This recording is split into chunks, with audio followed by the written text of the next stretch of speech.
Ini Bapak.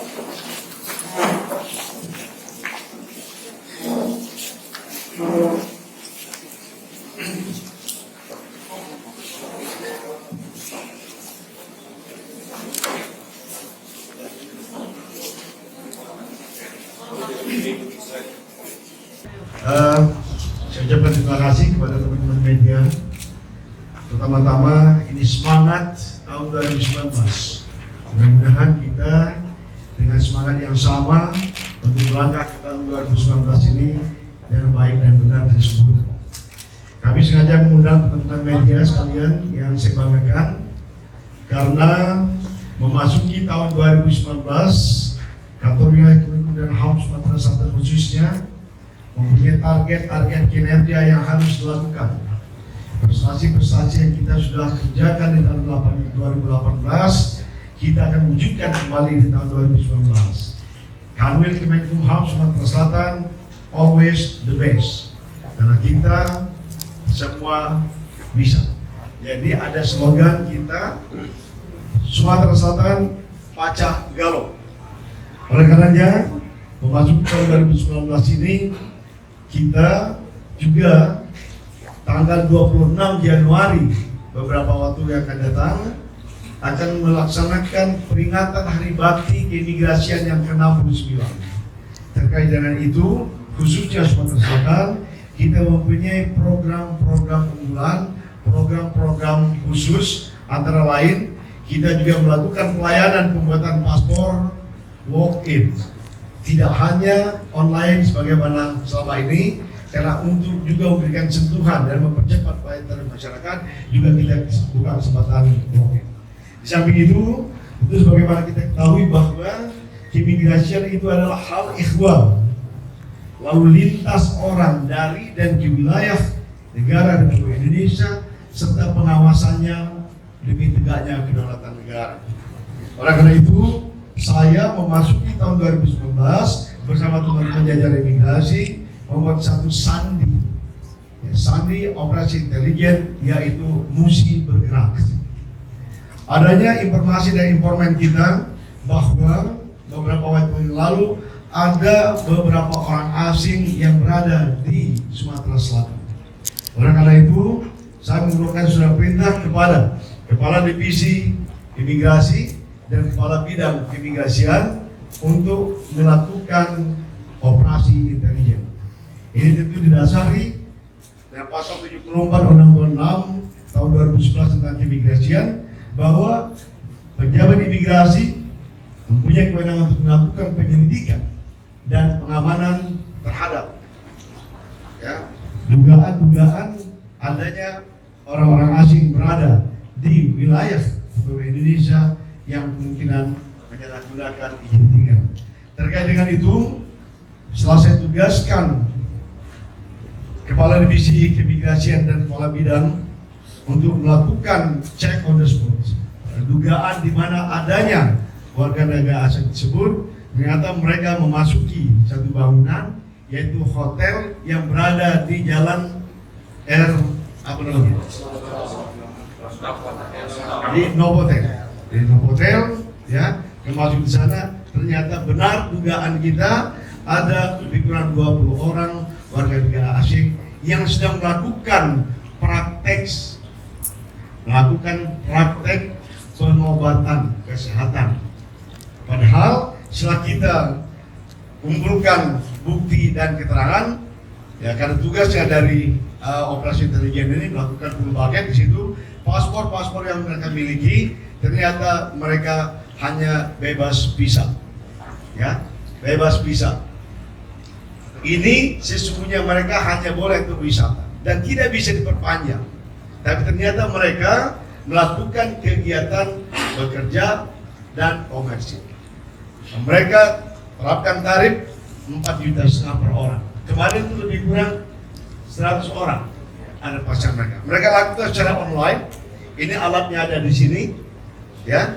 Padahal menurut Dinas Kesehatan ini tidak ada izin untuk melakukan pengobatan semacam. Dan ini kita belum dapat komplain karena ini sebenarnya urusan dari dinas kesehatan, apakah bermanfaat atau tidak pengobatan dari mereka. Tapi yang jelas, ini sebetulnya kami melakukan tindakan ini adalah tindakan keimigrasian. Tugas kita melakukan tindakan pengawasan dan mereka melakukan tindakan administrasi keimigrasian. Yang sebetulnya orang-orang asing yang berada di Indonesia ini, tugas pengawasannya dan tindak lanjutnya adalah dinas tenaga kerja. Harus dinas tenaga kerja yang proaktif melakukan pengawasan, karena yang memberikan izin kerja kepada orang-orang asing yang berada di Indonesia ini adalah dinas tenaga kerja. Dan kita imigrasi hanya sebatas pada tugas keimigrasian. Bagaimana mengatur keluar masuknya orang asing ke Indonesia dan pengawasannya untuk tegaknya kedaulatan negara. Nah, dari hasil operasi intelijen tersebut, bagaimana teman-teman sekali saksikan, ada 20 orang warga negara asing yang terdiri dari orang Malaysia, 16 warga negara Malaysia, 2 RRJ, 1 dari Belgia, dan 1 Hong Kong. Ya. Nah, jadi ini semua di paspor mereka yang sempat kita sita, kita tahan, kita cek, ternyata mereka betul-betul menyalahi ketentuan undang-undang keimigrasian sebagaimana yang saya maksudkan tadi. Teman-teman sekalian, tentu saya sangat mengapresiasi tugas dan pekerjaan teman-teman di imigrasi. Karena saya telah membentuk tim pengawasan orang asing tingkat wilayah dan tingkat kabupaten kota. Tingkat wilayah diketuai oleh Kepala Divisi Keimigrasian dan juga anggota-anggotanya unsur-unsur yang ditentukan untuk itu. Adapun kabupaten kota dipimpin oleh Kepala Kantor Imigrasi. Kepala Kantor Imigrasi Palembang, kelas 1 Palembang, Pak Hasbullah juga ada di sini. Ya, mereka juga mempunyai tugas untuk melakukan pengawasan orang asing. Nah, anggota-anggotanya ada berbagai unsur yang terkait, termasuk bin daerah, kepolisian, kejaksaan, dinas ketenagakerjaan, dukcapil, dan lain sebagainya. Kita melakukan rapat koordinasi secara berkala dan juga ada atas kebijakan dari ketua tim melakukan pengawasan secara insidentil. Ada petugas pejabat imigrasi apabila ada yang bertempat tinggal tersebut. Kami belum sempat mendapat laporan dari pihak hotel, dan kemudian petugas kami ya sudah melakukan pengawasan dan melakukan operasi, ternyata benar, dan pihak hotel pun belum memberikan laporan kepada kita. Saya rasa mereka ini sudah 2-3 hari berada di sini. Siapa yang membawa atau apa, ada salah seorang di sini yang mengorganize. Saya sudah desak kemarin itu, ada nggak pengurusnya? Biasanya kalau sudah kita lakukan tindak lanjut begini, ada pengurusnya yang datang memberikan penjelasan, tapi sampai siang ini belum ada yang memberikan penjelasan atau keterangan. Hanya di antara 20 orang ini ada salah seorang yang mengorganize untuk kerja mereka di Palembang sejak 2-3 hari yang lalu. Demikian. Yang satu orang ini dari Tidak, mereka rombongan ini juga. Jadi, ada. Ah, ini. Dia ini yang mengorganize ini. apa namanya Pak? Coba. Selfie. Selfie. Nanti bisa diwawancara tersendiri nanti. Wah, ini di kamar atau di luar? Ada satu tempat yang disiapkan oleh pihak hotel di forum. Justru makanya ini saya punya kepentingan yang sangat pada pihak hotel untuk kita dalami. Karena berarti hotel memberikan fasilitas tidak hanya kamar. Kalau mereka hanya tamu hotel, berarti mereka hanya nginap dan berada di kamar. Tapi mereka berikan fasilitas forum untuk melakukan pengobatan. Dan pada saat kemarin, ya petugas imigrasi kita ke sana, mereka sedang melaksanakan praktek pengobatan tersebut melalui online sistem ini. Jadi kemarin banyak sekali di sana yang mereka obati. Tapi hasilnya kita nggak tahu. Kalau misalnya tidak berhasil mereka biasanya baru akan komplain. Ada dugaan ini dilakukan pindah lokasi atau hanya di Palembang? Saya dapat informasi bahwa sebelum di Palembang ini mereka sudah pernah melaksanakan di Medan dan juga di Bali. Kabarnya yang kita terima di Medan gagal mereka nangkap mereka ini. Ya, tapi di sini ya saya sebagai orang Komering nggak akan nyerah kalau ada hal-hal semacam ini. Ya, kalau di tempat lain boleh gagal, di Sumatera Selatan tidak boleh gagal ketika ada satu penyimpangan yang akan merusak kedaulatan negara kita. Pak, beda Undang-undang migrasi harus ditegakkan. beda yang pakai baju oranye sama yang belakang apa, Pak? Ini bajunya kurang lengkap. Enggak beda ya. Yang ada aja. Pak, pengobatan jenis apa yang mereka tawarkan gitu Pak waktu kemarin? Ini chiropraksi. Chiropraksi itu apa namanya pengobatan sendi tulang.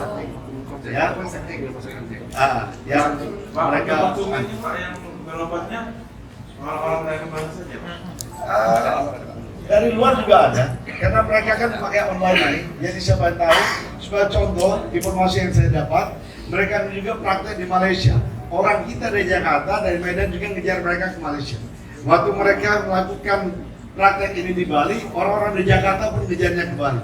Nah di sini kalau kita tidak tangkap kemarin, kalau bisa sampai 2-3 hari di sini, bisa-bisa dari Papua pun bisa datang di sini untuk bro. Hasilnya sendiri kita nggak tahu. Selama 2 hari itu sudah banyak hasilnya yang berobat sama beliau. Sudah ratusan.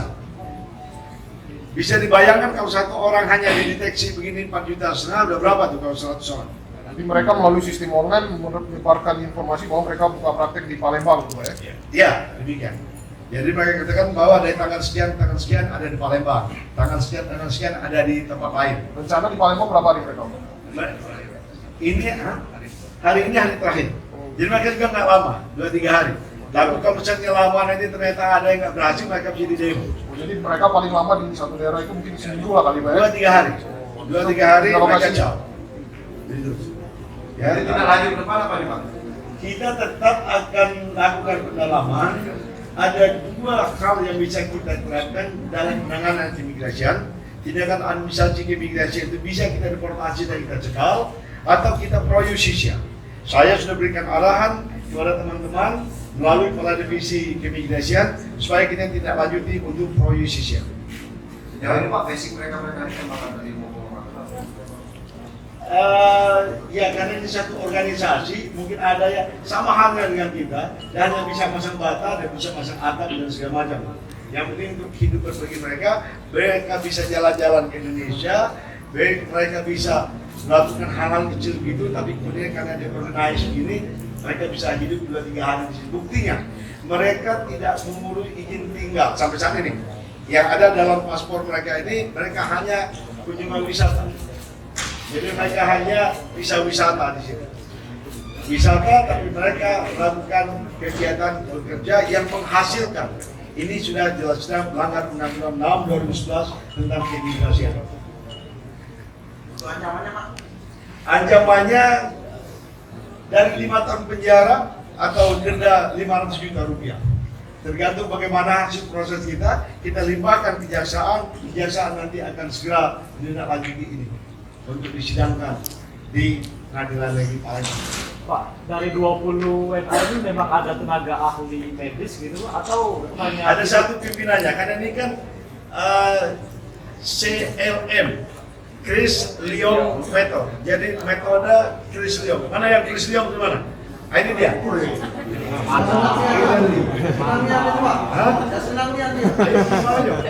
Masa TV senang.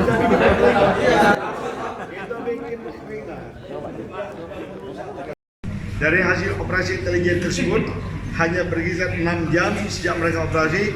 Lalu kepala divisi keimigrasian dan kepala bidangnya lapor kepada saya sebagai kanwil, nyatakan bahwa benar ada 20 orang asing yang terdiri dari warga Malaysia, warga negara Malaysia, warga negara Hong Kong, dan warga negara Belgia sedang melakukan praktek pengobatan di Novotel Hotel di satu tempat di ballroom di di mana mereka mulai dari jam 9 pagi sampai jam 4 sore, bayarnya 30 juta rupiah. Mereka pernah melakukan praktek di Medan dan di Bali. Itu yang kita tahu. Mungkin juga ada tempat lain di Jakarta. Oh ya, dari Jakarta, Surabaya, Malaysia, Bali, Medan. Mereka berkisar antara itu 2 sampai 3 hari. Ya. Mereka 3 hari sampai hari ini. Oleh karena hari ini adalah hari terakhir, tapi baru mereka laksanakan kemarin itu langsung kita tangkap dan kita proses. Mereka dari 4,5 juta sampai tidak terbatas, tergantung bagaimana tarif yang mereka terapkan di situ. Jadi mereka menawarkan melalui online. Ini alatnya, ini laptopnya yang mereka gunakan. Ya, semuanya mendaftar di sini, lalu kemudian mereka datang ke hotel untuk praktek di sini.